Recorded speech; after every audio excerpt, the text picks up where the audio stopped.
Want to use a green screen effect in CapCut for PC?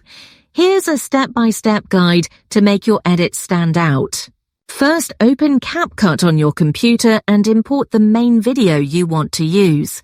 Drag it down onto the timeline to begin editing. Now, head over to the Library tab and look for green screen options.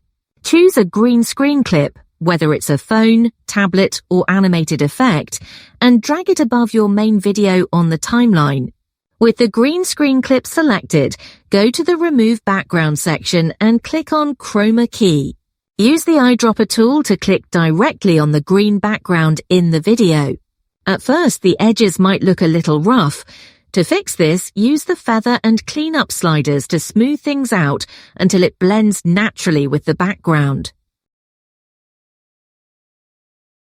Now click on the green screen clip and resize or reposition it to match your main video perfectly.